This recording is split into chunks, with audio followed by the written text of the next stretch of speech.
All right, guys. Thanks for joining. We're going to be having a Hack a Ween webinar today. We have some great information. We have our partners Keystone Cyber Protection and SeedPod Cyber to go over security awareness and how to best save money on your cyber insurance. We do have a Q&A, so if you have questions, if we can figure out the chat, you can put them in there or the Q&A box, and we can go over those at the end of the webinar. And we can get started with RMM Security by Glenn Barnes of MSP Builder. Okay, thanks, Lauren. So good morning. For any of you that may not already know me, I'm a partner in MSP Builder and the principal developer of the RMM Suite software. And this provides a highly automated and standard-based operating method for your RMM platform. We've been supporting the Kaseya VSA platform since 2018, and we're now supporting our RMM automation solution on many popular platforms such as Datto RMM, Enable, Automate, and more. So enough of the commercial. Let's dive right into the good stuff. So we've been bombarded with messages like RMM platforms are a target, or an MSP is the gateway to hundreds of companies. Has anybody not heard this in the past 24 hours? It's a sad but unfortunate truth, and you need to take it seriously by identifying and reducing your risk. It's unfortunate, but we still find many MSPs that haven't followed through and configured even the most basic of security settings. The 5 topics that we're going to cover this morning in this webinar, they aren't difficult, and they take really just a few hours to implement, but they go a long way in securing your RMM platform. Don't you think that your peace of mind is worth that small investment? So we're going to start with role-based access. Role-based access control allows enough access for your users to perform their duties without the added risk of excessive access. Many RMM users have full access, which not only increases the risk, but from an operational perspective, reduces your control over your business. We find that changes are often made without proper documentation, and sometimes these result in unanticipated risk. Role-based access control, defined by the RMM Suite standards, allows technicians to perform all the necessary user and endpoint management tasks. The next role level allows a select group of technicians the ability to perform tasks that would impact an entire customer, such as defining antivirus exclusions. This provides additional control to ensure that these changes are properly implemented by the trained staff and documented.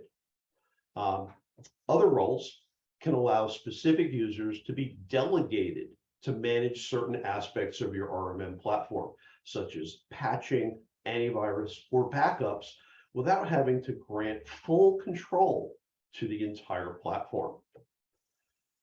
And finally, our management level role allows full RMM platform administration, but disables the ability to run and perform endpoint management tasks. This forces the technician to return to a reduced level of access for their normal tasks. It eliminates the easy way out method of always working with full administrative or access rights. User security, including passwords and MFA, needs some particular attention. Many RMM platforms now enforce user security settings by default. If your platform doesn't, please look into enabling password complexity and minimum length options. Just a year ago, it took just a few days to crack a complex 8-character password. Advances in computing technology continuously reduce this time. So you want to set your standards high. 12 characters should be the minimum length that you consider, with 16 or more quickly becoming the new standard. There is a caution I will throw out. If you're supporting any older platforms, many Windows platforms and certain other platforms do have a password length limitation. So something to be aware of. A good consideration is a passphrase, using a few words delimited with special characters. These are often easier to remember and sometimes fun, such as yellow sub sandwich number U812. Easy to remember, always puts a smile on my face, even though it's not my password. When it comes to MFA, we recommend that you require it not only for user accounts, but for API integration and service accounts wherever possible. Most RMMs utilize an alternate authentication method for their API access, and it totally ignores the MFA setting. By manually logging in one time and configuring MFA on your API accounts, you effectively prevent that account from becoming a gateway into your RMM platform. And yes, I said require MFA. We still find many techs that bypass MFA access requirements on their RMM platforms. This is a business protection decision that should not be left to the tech staff. You can trust your employees, not their RMM accounts. Nobody needs full access, and everybody needs MFA. So what else should you consider to reduce your risk? A recent RMM breach was able to propagate because of a compromised account that had full access and RMM scripts that did not require an approval process. This allowed the malware to quickly propagate by creating an RMM script and then executing it with master level rights. You should utilize the RMM's ability to require second-party review and approval for all scripts. Users, no matter what access level they have, should not be able to create, approve, and execute their own scripts. And yes, this adds an extra step, but it provides an extreme reduction in risk while also ensuring that your RMM components meet your operational standards. Another recommendation is not to allow any private components like scripts. We recommend an everything shared model that eliminates bottlenecks when only one person has the secret tools to address your client's needs. Every solution, every tool should be shared among all the technicians. Another task that we recommend is to perform self-audits on a regular basis. This should be done at least quarterly, and you should be looking for any of the following items, such as accounts that haven't been accessed in the past 90 days. If an account hasn't been used in that long, simply disable it. If somebody decides they're going to log in, they're going to call you and say, hey, I forgot my password. Can you reset it? And you can simply tell them that for security reasons, you disable inactive accounts. You'll enable it. They can try to log in and move on with their day. Accounts that have never been accessed after being created. If you create an account for somebody and they don't use it, it's sitting there with a default password. You've probably sent them that password, which means it's out in the ether somewhere. Okay, that's a potential risk. We recommend that when you create a new account, you immediately disable it. Have a session with the user, enable the account, and verify that they have logged in, change their password before, so that the account is enabled and actively used. And then third, verify that any security groups such as roles or scopes in the VSA contain appropriate user accounts and have the proper access limits.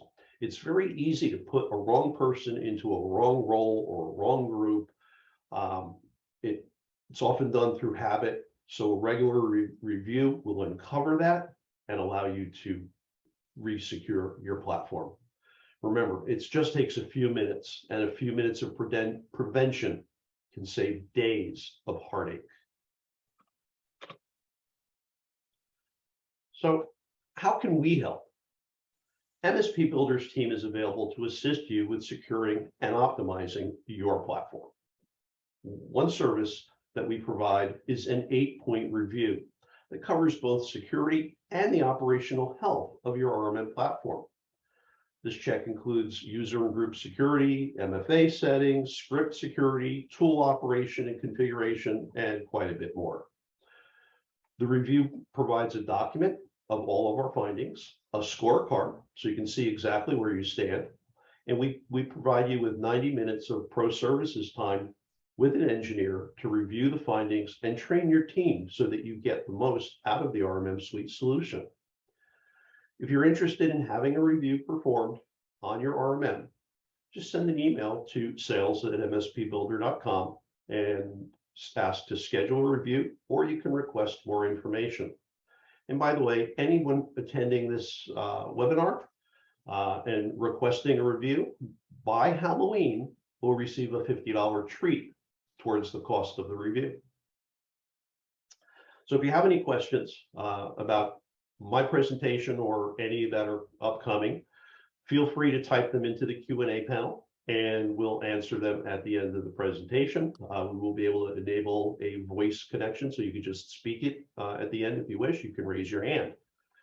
So with that said, I'd like to introduce Morty Freed from Keystone Cyber Protection, and he's going to talk about reducing your risk even further through user security training that's interesting and memorable. Mr. Freed, I will. All right. My share. Thanks very much, Glenn. Give ourselves a moment just to make the switch as cleanly as we can, and we'll be very impressed if we get this right.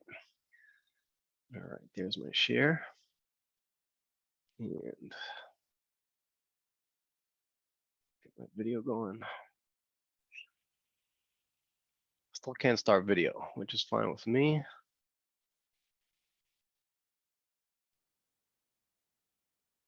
Should we run without the video, Glenn? I don't have any reason that would prevent you that I know. All right, I'm gonna go without the video. All right, thanks very much for joining me. If you can't see my face, I'm looking really excited right now. And if you could see my face, it wouldn't look that different than my regular face, because cybersecurity people have a difficult time displaying our emotions, but that is all good and well. I'm assuming you can all see my screen. If not, if somebody can just scream out really loud or raise your hands, I'm assuming everyone can see what they're supposed to see, and we will get started. So my topic today is, which cybersecurity tools should you not invest in? And capital not, you should not invest in these tools, and some that you should. And really what my hope is today is just to give you over the methodology that I like to encourage people, business owners, definitely MSPs, where you're making large scale decisions, you're doing things that are going to be really expensive either for yourselves or for your clients. So what are the things you should be focusing on? What are the things, how do we do the metrics that we need to do to decide which tools are worth investing in and which ones are not? So here is kind of the overview of what we're going to be discussing, and let's jump right in. So I'm going to start off with some facts just so we understand where things stand today, and I'm assuming some of you will know these already and some of you may not, just to underscore what it is that we're facing today. So fact number one is 1 out of 3 smartphones are infected with spyware. So if you're sitting in a room today, you look around the room, there's more than 3 people in there, 1 of those 3 smartphones are infected with spyware. 9 million businesses shut down to cyber attacks due to cyber attacks in 2021. So in the year 2021, many millions of businesses were impacted and are currently no longer with us. And fact number 3, by 2024, damages from cybercrime will exceed $43 trillion. Now, I usually give this presentation live, and I look around the audience and I see some eyebrows get raised. Some people cross their hands and start looking at me a little strangely, because if you know the GDP of the United States is only about $25 trillion. So that means it might lead you to conclude that this fact is not actually very factual. And that is actually the case. If you look here at the screen, this is a screen grab from one of my wonderful LinkedIn posts, which says 90% of statistics are exaggerated. The other 20% are just plain lies. This one is both. So all 3 facts that I stated before are fake and absolutely positively made up. Now, the reason why I did that is because we are used to hearing this type of information from cybersecurity marketers all the time.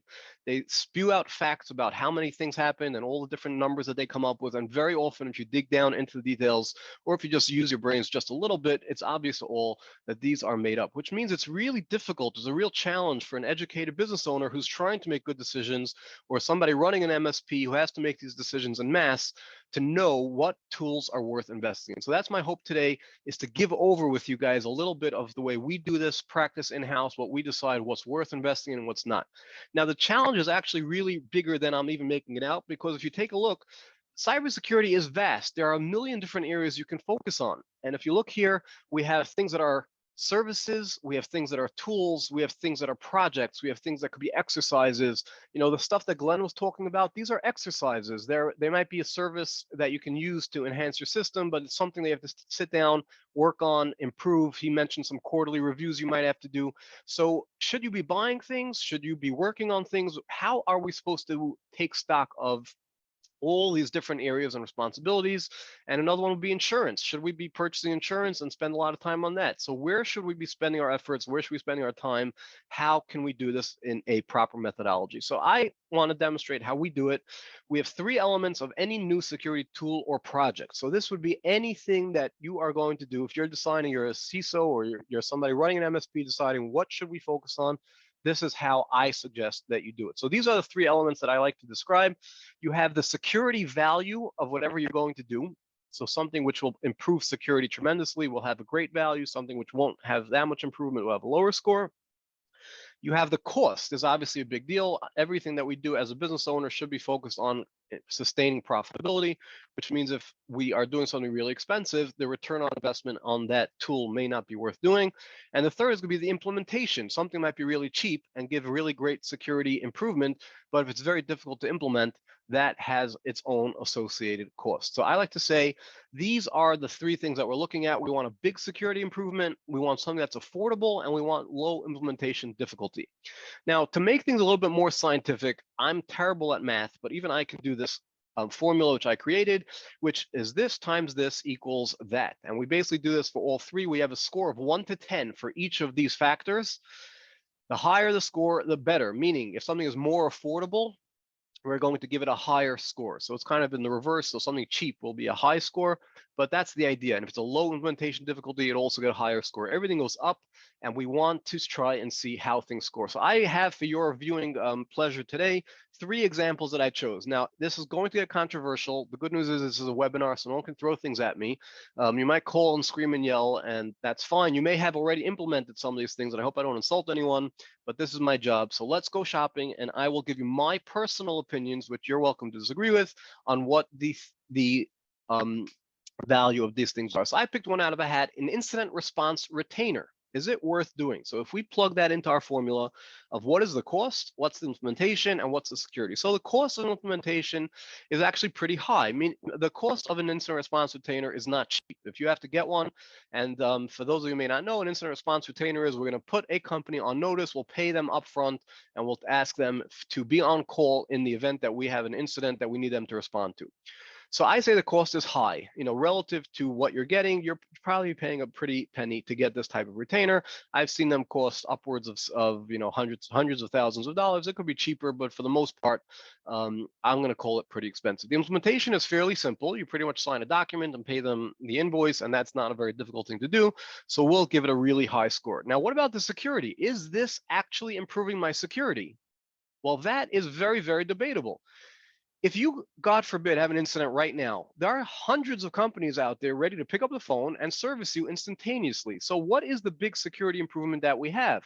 Well, I've seen situations where there's a tremendous risk out there. Many companies are getting breached at the same time due to a flaw in, let's say Microsoft Exchange, and multiple breaches happen simultaneously. And now all the incident response companies are busy. So you'll get preference over everyone else because you have a retainer. Is that really a huge improvement in your security? I'm going to say no. So if you actually plug all these 3 numbers in, which again, they're kind of arbitrary and the circumstances will change based on your own circumstances, but I give this a total of 60 out of 1,000. That is a really bad score. So that demonstrates kind of how we do this. I'm going to do 2 more examples, and then I will call it a day because I have a very short amount of time, and I don't even know what time I started, so I better keep moving. The next thing is going to be SIM and SOC. Now, here's where people will get angry at me. Some MSPs have gone into the SIM and SOC space. I believe not many, but some have. But this is my personal opinion on SIM and SOC. Let's understand what the idea is. The idea is we're going to try and collect trillions of logs from hundreds of thousands of data points. We're going to correlate all those logs together. We're going to decide whether or not something out of these trillions of logs, some pattern sticks out, and if this is something that we should take notice of, and if it is, we will take a certain amount of action. Now, in the reality of it, if you actually analyze the success rate of SIM and SOC, every single time something goes wrong, we should always recall that they can always tell you that that is one playbook or one circumstance we did not account for.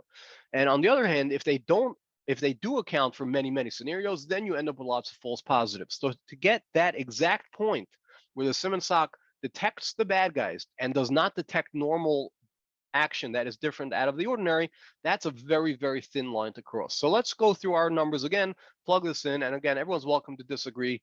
Please don't throw anything at me, even if you meet me in person. The cost on this is going to be very high. It's not cheap in any way, no matter what service you use, how you run this type of system, you will have a very expensive cost. There's going to be storage costs, there's going to be network costs, there's going to be lots of other costs associated with this, maintenance, etc. That is going to be pretty high. Implementation is not simple. To get these logs over and across and encrypt them over the web, get them stored somewhere safe is not a simple thing to do. To get the SIM set up is very astronomically expensive. Whether or not you outsource it, it's not going to be an easy thing to implement. And the actual security value, I actually give it a pretty low score because like we said, I believe, and in my experience, it's very, very difficult unless you're a bank that really has to do this and should be sitting there all day. If you're a regular standard business, it's not going to be easy to get that exact level where you're not getting a million false positives and you are still picking up things that are important. Now, it's not to take away the fact that, yes, if somebody logged in from 2 locations at once, should you have a system that picks that up and spits out an alert, there are many tools that can do that that are not necessarily full-scale SIM and SOC. You could have honeypot solutions that are kicking off alerts. Alerting is very important, but the SIM and SOC specific solutions that are being sold today, in my opinion, actually give you very, very bad return on investment. Again, feel free to argue and disagree. Just don't do anything physically violent to me, and then will make me just perfectly happy. My last one is going to be security awareness training. This is something that many MSPs don't like doing. It's not easy for an MSP to get involved with their clients, to have their technicians spending time on something that's training the end users. Now, let's go through our numbers. And this is something which I strongly advocate us to do. The cost is actually relatively low. It's not very expensive to train, even if you have hundreds of employees. Relatively speaking, it's definitely going to be cheaper, let's say, than SIM and SOC or any of the other tools that you're looking at. The cost, relatively speaking, is not very expensive. Implementation is difficult. It's not easy necessarily to train all the end users, but it's not very, very, very challenging. If you put your mind to it, you get this as part of the culture of the company. To get everyone either into a room or to do computer-based training is not a very difficult thing to do. We've done hundreds and hundreds of trainings in person. We make them fun, exciting, entertaining. The end users thank the ownership for it. It's something that they learn a lot from. They benefit from themselves personally. And in addition, the security to the business is astronomical. We send many, many phishing tests. And the difference between the first phishing test before trainings and the one that come after some trainings is vastly different. We can see huge improvements. And it's almost inevitable, we can all agree, if a company is getting targeted with phishing emails, which we all are almost daily, they are going to give away their credentials unless they aren't trained. And the moment they give away their credentials, instead of dealing with trainings, now you're dealing with a breach and all the other fallout that comes from that. So I overall give this an astronomically high score. The other ones were, didn't break out of 100, but this one breaks out to 630. And I'm only giving you 3 examples here. This is part of a longer presentation, which goes over an hour, where we go through all the different tools and options and different services and exercises you can do as a security provider or as an MSP. Making these decisions becomes a lot more clear. So again, this is how I do it internally. I suggest people follow my lead. You're welcome not to. You're welcome to ask us what services work best for you. But these are the type of exercises you can do, and these are the way that we suggest you go about it. Now we have, for your viewing pleasure today, I'm going to segue over to my buddy Chris. It's a good thing my camera was working, because really Chris is much prettier than myself, and he is the face of the company. I try to stay more in the shadows, and Chris does tons of our security awareness trainings. I'm going to pause the sharing meanwhile so that he can start sharing, but I'll just finish up here. And he does many of these trainings, and they're phenomenally successful. The end users love them. All the people that are in charge of rolling them out give very good feedback. These are always things that we strongly urge everyone to look at, and things that people should do. There is a question in the Q&A. I'm going to leave it for the global Q&A at the end. And that said, I will segue over to Chris. Chris, are you there? And can we please hear your melodious voice and get things running? All right, thanks, Mr. Fried. I appreciate it. Great, and your screen is shared, so you can jump right in. All right, great. So thank you for everyone for joining us today. Like Mr. Fried said, I'm going to give you a sample of our security awareness training. This isn't the whole thing. Typically, it lasts 45 minutes to an hour, and we make it fun and engaging. So that's what we're going to try to do today with just our one little sample of security awareness training. But if you guys would indulge me for a second, we always start off with a game. It's not going to be as interactive as it usually is, so I will answer these questions, but I want you to mentally answer these questions and see if it matches up. So the game is, I'm going to give you two options, and you tell me which one is more secure. Tell me which one is more secure. Your first option is the Pioneer Data Center in Stockholm, Sweden. This is a Cold War bunker 100 feet under a mountain. 40-centimeter thick steel doors, German submarine engine generators, built to withstand a hydrogen bomb. That's your first option. Option number two is Sally's house in Greeley, Kansas.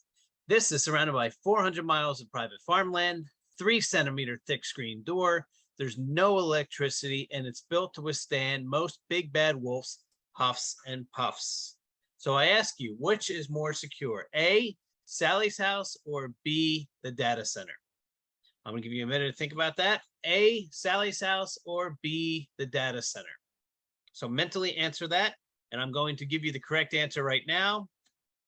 And if you said C, it depends, you are correct. Now, why did I say C? Because there's two very important things I left out.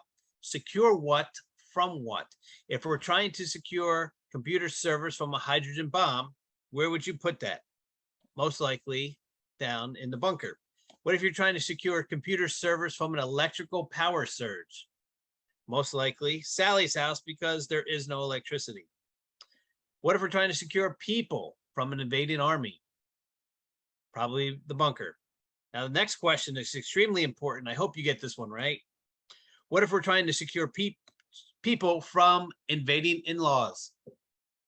Yes, that's what we said, invading in-laws. You should not hide from your in-laws, but if you had to, you'd probably want to go to Sally's house because there's no electricity, which means there's no air conditioning and there's no heat. And I know most in-laws would like those comforts. So that'd be a good place to go. Throughout the rest of our training, when we typically give this, our goals are know what we need to protect, what we're protecting from, and we try to discover how not to be easy targets. One of the main ways that our clients get targeted is through social engineering. And at this point is when I ask the audience, give me a good definition of social engineering. What is a good definition of social engineering? And as they're thinking about it, I say, take a look at this puppet. Give me a definition that starts with the letter M, and what could it be as it relates to this puppet? And the answer I'm looking for is manipulating people so they give up confidential information. That is what social engineering is. Manipulating people so they give up confidential information, because it's actually easier to fool you than it is to hack you, because we all are good people. We naturally want to trust other people and their intentions. And so another way of social engineering is implemented is through phishing attacks. And one of the best skills that we can teach your clients and your clients' employees is how to read a URL and how to read a website. So I normally ask this first website right here. If I was to click on it, where would it take me? Most people get this fairly quickly, cooking.com. I say, very good, excellent job. Then I say, what about the second one? And this is where people usually get stumped. They, again, try to say cooking.com, but then they think it's something else. And then I let them know it's actually urjsa.io.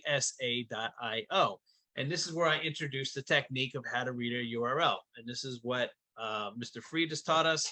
And this is what we pass on to our clients.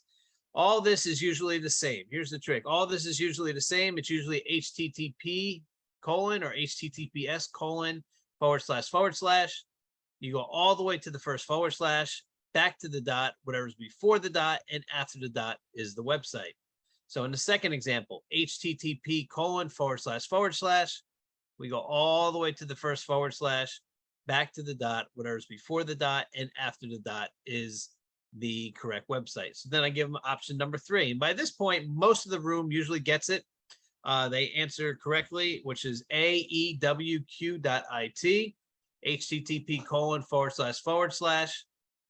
all the way to the first / back to the dot, whatever's before the dot, and after the dot. They answer that correctly. The fourth one, if you take a look at it on your own, if you say it in your mind, what do you think it is? It is s31s.ca. The fifth one is fairly simple. Doesn't go that far. HTTP : / all the way to first / back to the dot, whatever's before the dot and after the dot. Now, if there isn't a /, the trick is you go all the way to the end of the line and then back to the first dot, and whatever's before the dot and after the dot is the website. And by the way, .ru is Russia. And we look all the way down at the bottom. It's a longer URL, but it's the same principle. Start with HTTP : / all the way to first / back to the dot, and you have ksl.ru. So that's a very important skill that we just taught them. Now we show them how to use that in the real world. One day you might get an email from PayPal where it says, please resolve this limitation on your account. We're concerned that someone may be using your PayPal account without your knowledge. Recent activity from your account seems to have occurred from a new location under circumstances that may be different than usual. The hackers are always trying to put pressure on you. They're trying to make it time sensitive, urgent. And they want you to make a mistake because we do not, as humans, make good decisions under pressure. So it tries to make it real easy for you. What should you do? All you should do is log in right here to the PayPal account as soon as possible and confirm that the information you created is still there. However, we teach our clients to hover over the link. When you hover over the link, this is what comes up. Now, using the skill that we just learned 2 minutes ago, HTTP : / all the way to the first / back to the dot, before the dot, and after the dot, is this PayPal? And most of the clients will say, no, this is not PayPal. They now learn how to read a URL, and they tell us that it's actually payshal-info.com. And I say, very good, that's excellent. Unfortunately, thousands of people do not know how to read a URL, and thousands of people mindlessly click on this link so that they can get access to their account. And when they click on that link, it brings up this page, which looks very legitimate. It looks like it's actually from PayPal. But if you look up here closely, it is not PayPal. You see payshal-info.com. So unfortunately, this pops up. This is when people who did not hover over the link and who do not know how to read our URL start to enter their very sensitive information, the email, their password, and they log in thinking they're logging into the actual website. This comes up. People then divulge their address, their zip code, their phone number, their date of birth, all this very valuable information on the dark web. Then they even give up their credit card number, thinking that they're doing a good thing. They give up the credit card number, expiration date, even the security code on the back. But fortunately, the hackers have good manners. They say, thank you very much. We're now going to redirect you to the actual PayPal site. And the people just go on their way thinking they did everything right, and they've actually been hacked. So that is just one example of the security awareness trainings that we do. We give tons of other examples and more skills that the everyday person, whether they're technical or not, can understand and implement to keep themselves and their organization safe. As an organization, we do security awareness training. Mr. Fried talked about the phishing tests. We also do risk assessments where we could sit down with your clients, you and your clients, and really go through all the different vulnerabilities in their organization and then write out a roadmap that we would work together with you to implement to make sure that they're safe as possible.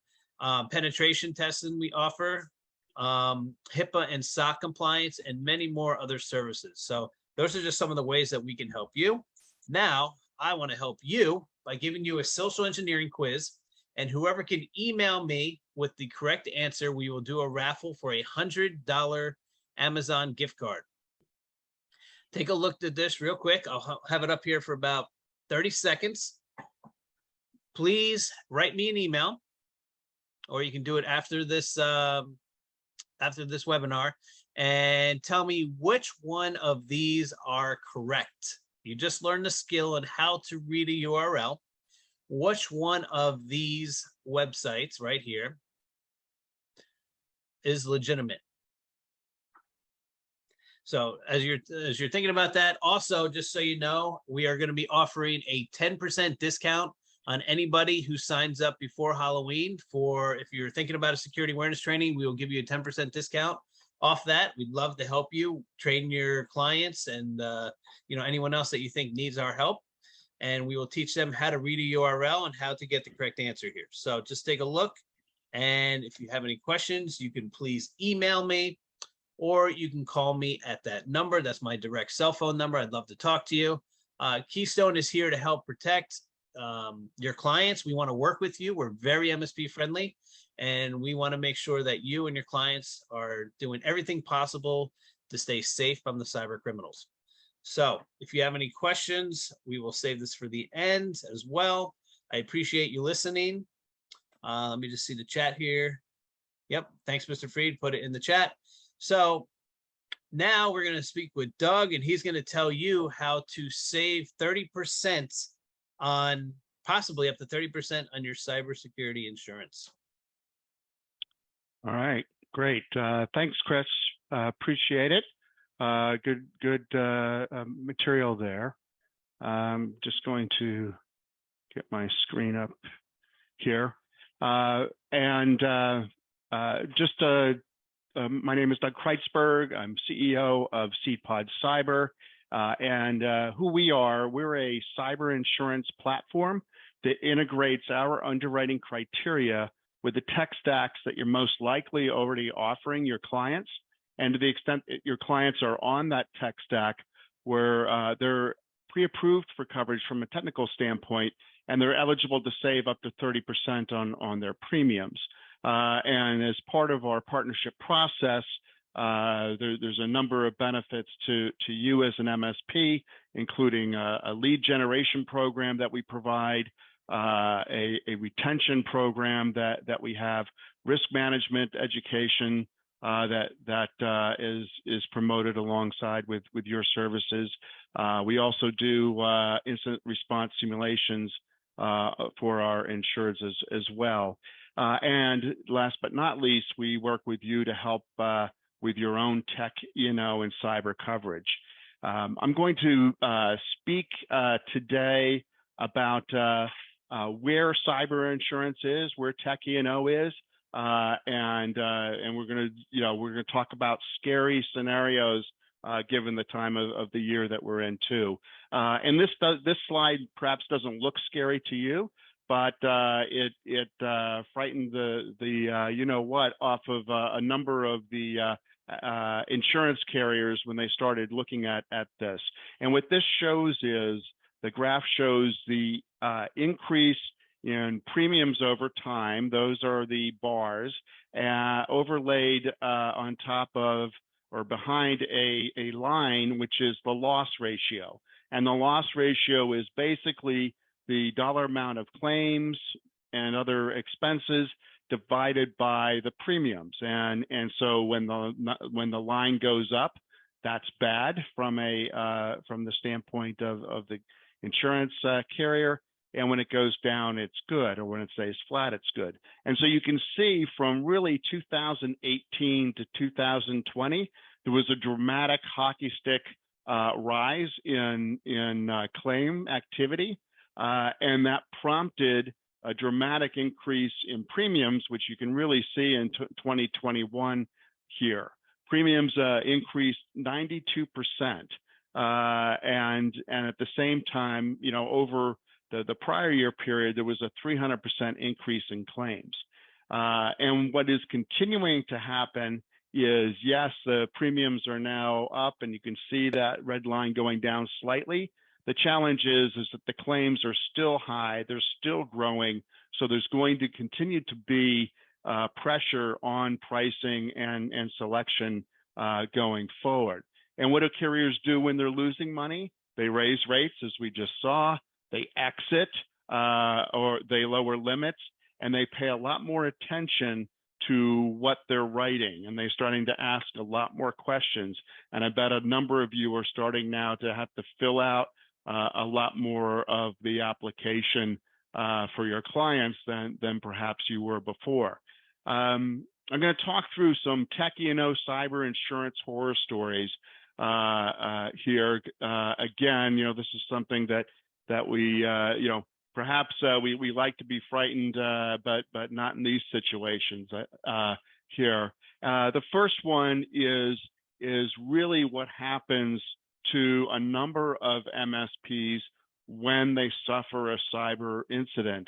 And their clients are impacted.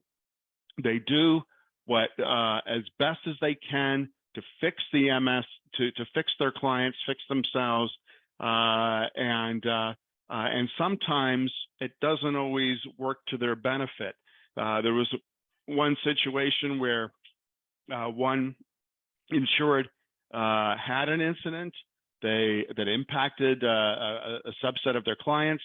They did a great job quickly getting to resolve the issue, thought they did and their clients said they had done a great job, only to find out that their client's carrier sued them for the incident.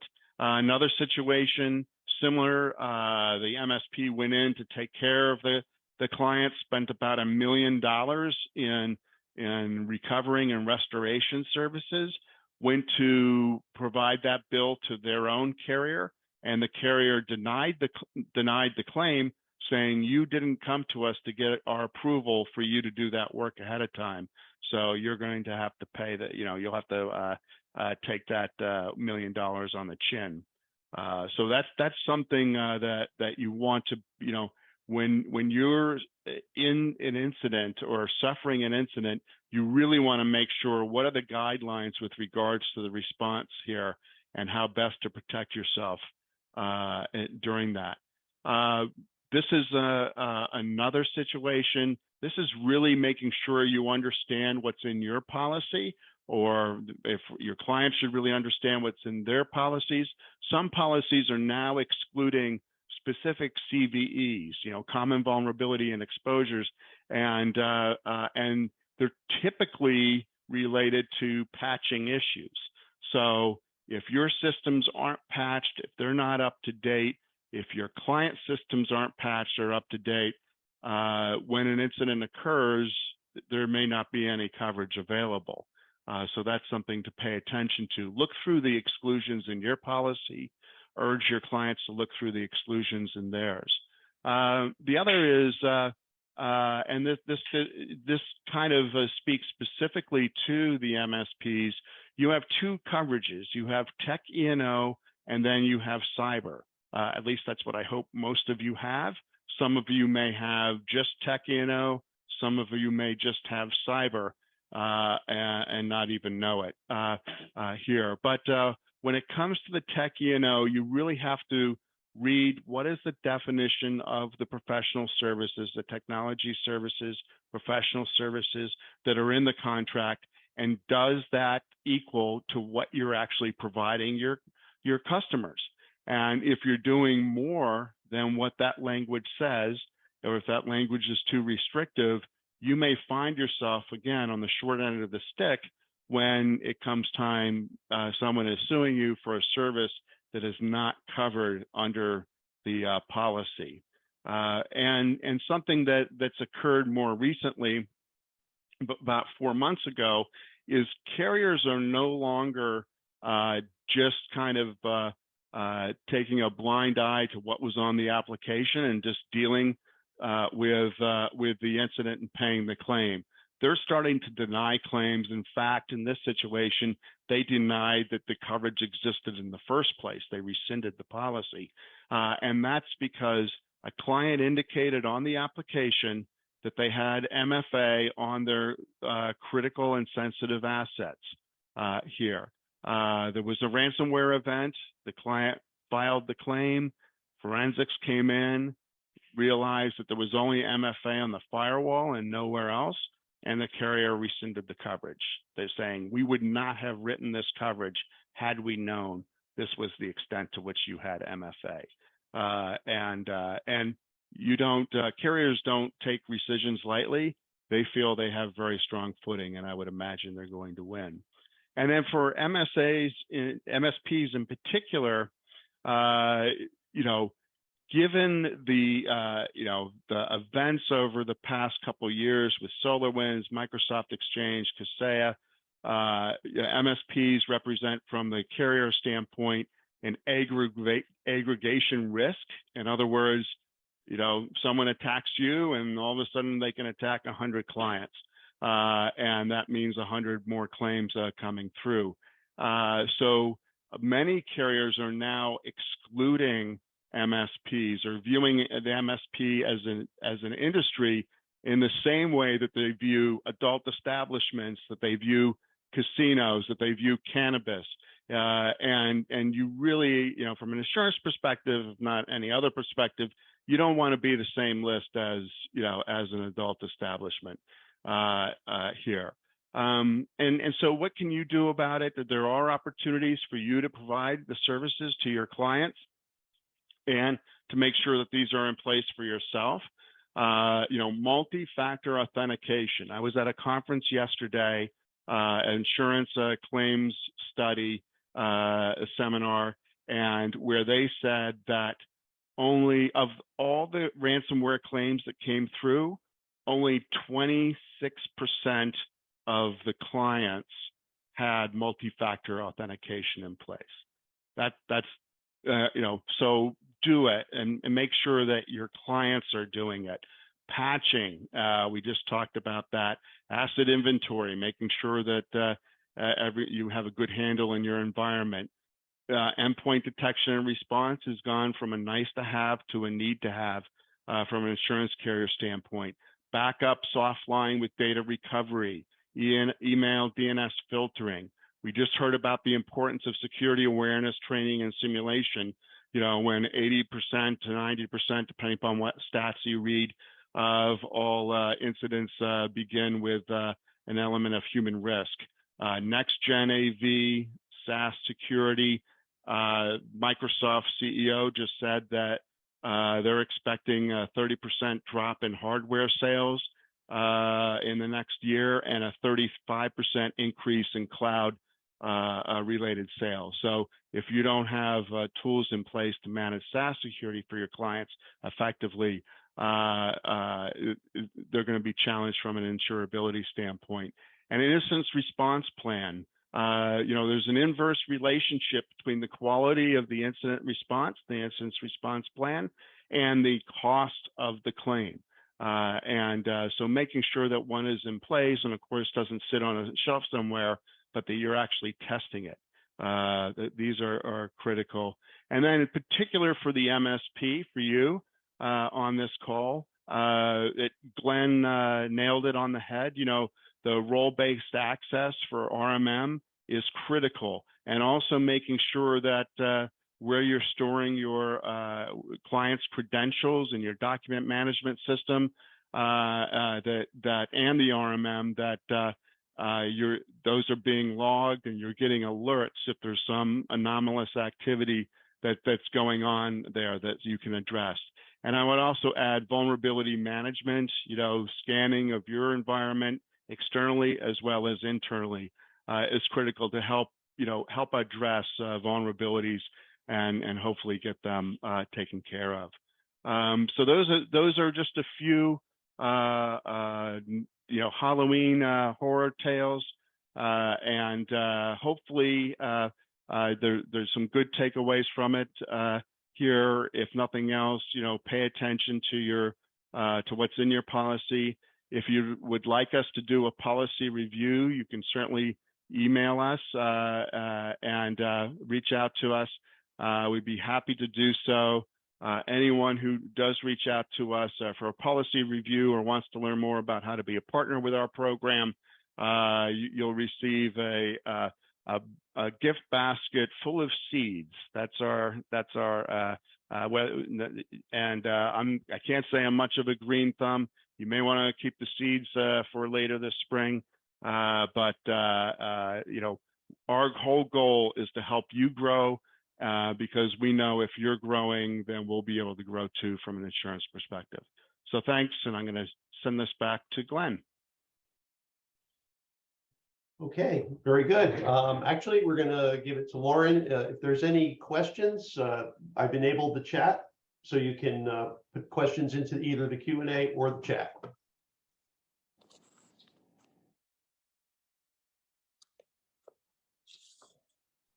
And Doug, they're looking for an email address for SeedPod. If you can put that into the chat. Yep.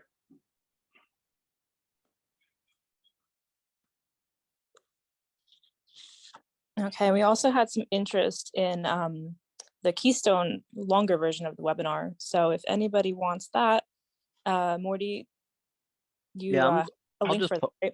I'll just post it straight in the general chat for everyone, and that'll be the easiest way to distribute it. The quality is not great, but it kind of gets the message across. So anybody wants to see my pretty face, there you go.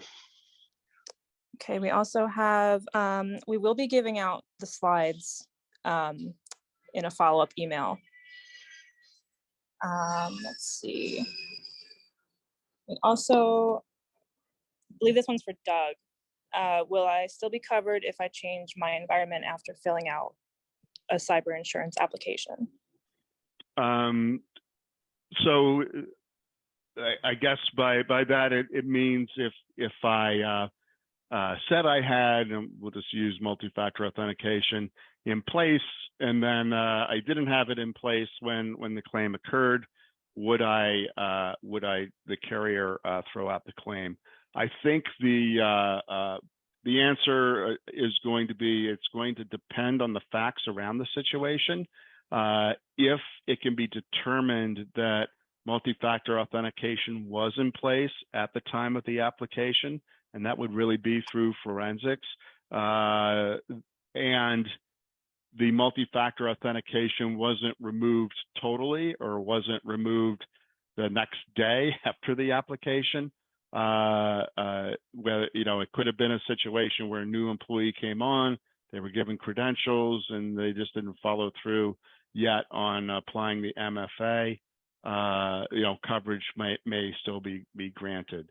Again, it's going to come on the facts. If it's pretty apparent that either the applicant misled, you know, misled the carrier, or if they, you know, seem to try to do a end run, you know, around by putting it in place and then taking it out fairly quickly, I wouldn't expect coverage to be there. So the way to fill out an application is to be as honest as possible, and also ask questions if you don't understand the question there. That's the best way to guarantee you'll have coverage at the end of the day. Okay. And for Morty, they're asking if I could invest in one cybersecurity service next week, which one would you recommend? That's a great question. It's going to be one of two, if I may. If you're not doing any sort of training and your users are very heavily email based, and you're definitely in healthcare or anything that has some sort of compliance oversight, it's going to be awareness training. The other thing would be a risk assessment. A risk assessment we described would identify all areas of risk for a business and give next steps and recommendations. It's a more expensive service, but it really is required by every single framework, and all compliances require a risk assessment. HIPAA will require it, and the DFS requires it, and every framework requires it. So that would be the other one. Assuming that the users were already doing some sort of training, I would be focused on a risk assessment. So those would be the two. Cool. And we have one more. You mentioned MFA. I think this one's for Glenn. You mentioned MFA on API accounts. Does that even work?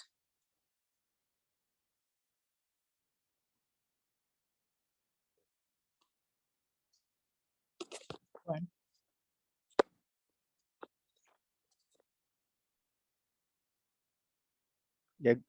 Yeah, Glenn, you're muted. I can take the question if Yeah, okay. I've got it. I've had too many windows going on here. I'm sorry. So yeah, surprisingly, it does work. the API authentication mechanism is completely different in most environments from the interactive user logon process. But the account is still an account and can be logged into either way. The best thing we can recommend is that you take your API accounts or your integration accounts and you log into them once manually and you set up MFA. You log in with the MFA, verify that it works, and then you log out and you throw away the MFA information. Nobody should have it. That basically disables the ability to log in interactively using an API or integration account. So it's a great way to add an extra layer of security to your environment, preventing access through a channel that should not be available. I hope that answered everyone's question. I think so. If no one has any other questions, I think that's it. So I'd like to say a big thanks to everyone joining us and to our presenters, Glenn, Chris, Morty, and Doug, for sharing their expertise. The slides will be available afterwards. We'll be sending a follow-up email. And if you haven't emailed Chris from Keystone about that $100 Amazon gift card, make sure to do that. And hope everyone has a good Halloween and good rest of the week. Thank you, everybody. Thanks. Have a great day. Thanks, everyone. Have a great day.